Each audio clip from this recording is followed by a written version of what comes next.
of the kings that were with him at the valley of Shaveh, which is in the king's dale. This word gets good. This is what has to do with Zadok. After he defeats these kings,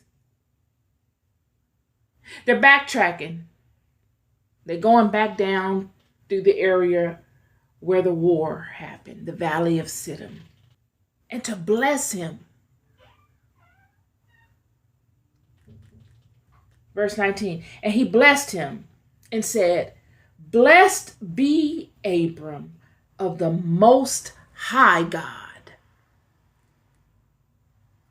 possessor of heaven and earth. And blessed be the Most High God, which have delivered thine enemies into thine hand. And he gave him tithes of all. Abram did not need a word from God to act in love. Abram would need, this is a word for all of y'all. You don't have to wait on permission to act in love, friend.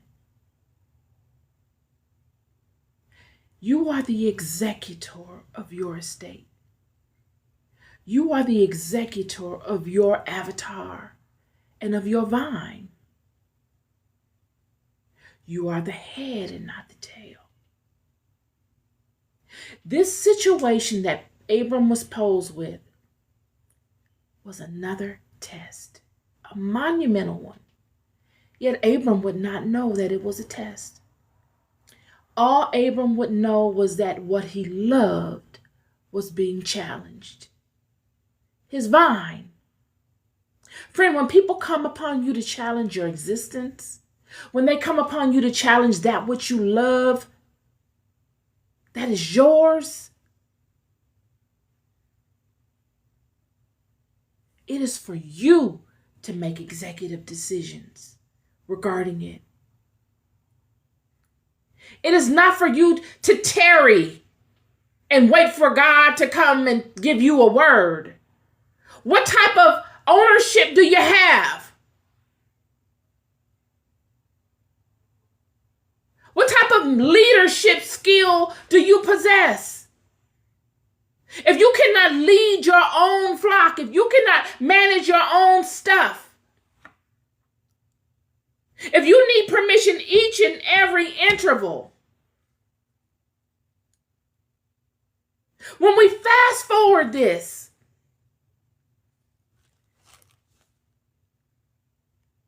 Melchizedek situation to 2 Samuel, when David is running and exiled by his son Absalom,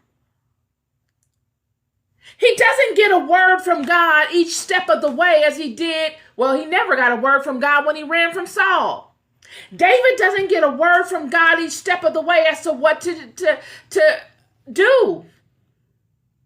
At this point in 2 Samuel chapter 15, David is exiled from his own kingdom by his son.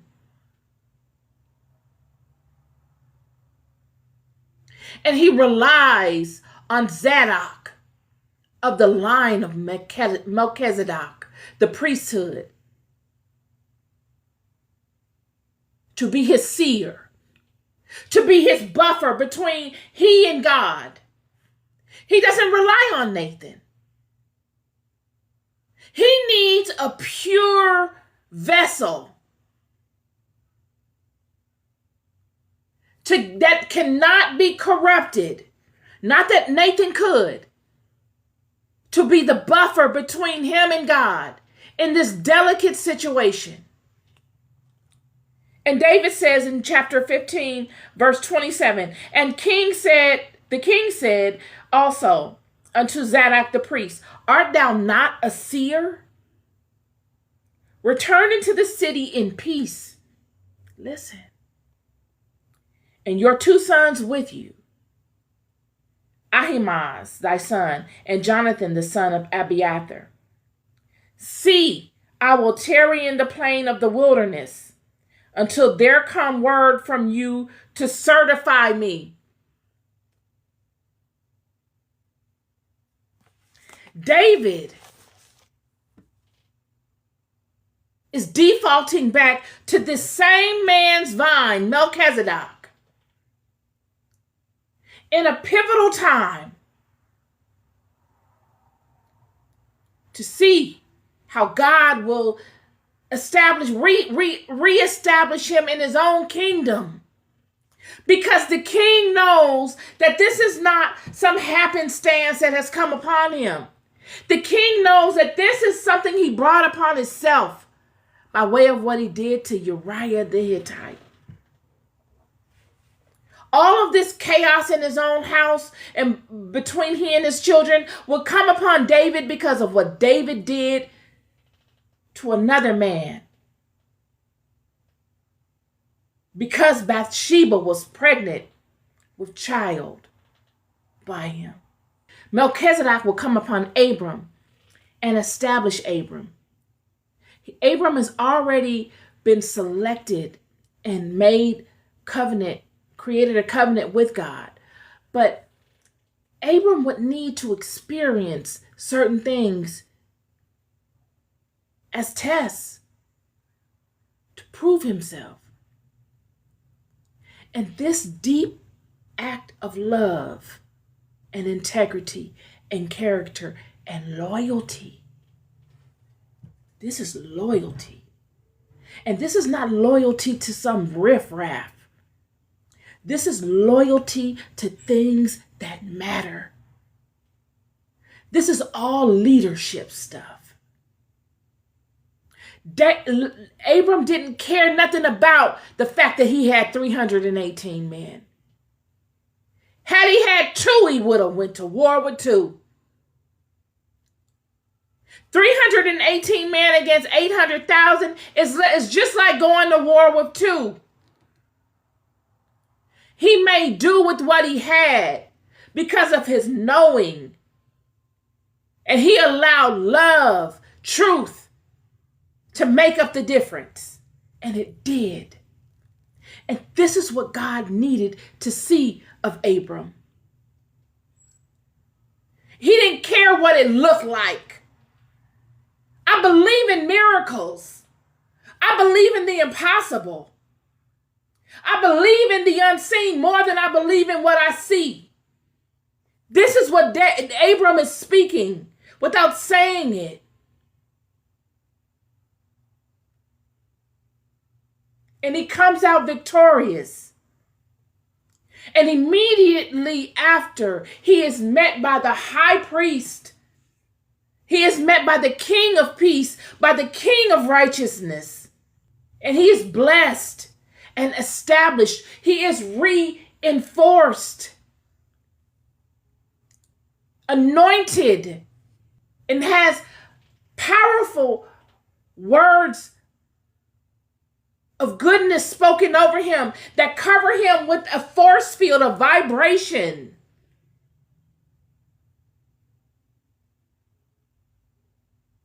Reinforcing the vibration that God already cast on him.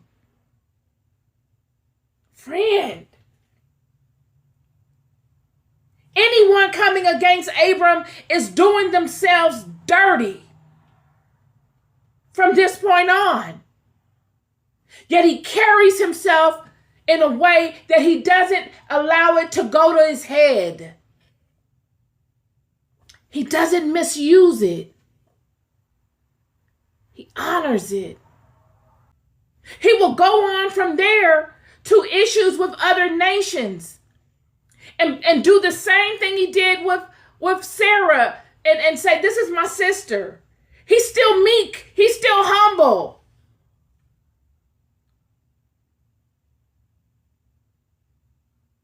Yet he pities anybody that looks to challenge it. Because he knows the power of it. He knows the wisdom of it. And the king of Sodom and Gomorrah says, can we just get all of our goods, our people back, and you can have all the goods? The king of Sodom and Gomorrah is thinking, okay, I've heard about this Abram guy. He already left Egypt rich.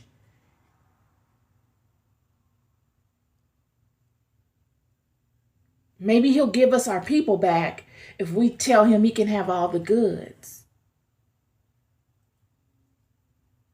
And Abram is saying, friend, did you not just hear what Melchizedek just said to me? Do you not understand the blessing that's over my life? He's saying, friend, I know I look like I'm just some farmer, but I can feel it in my fingers.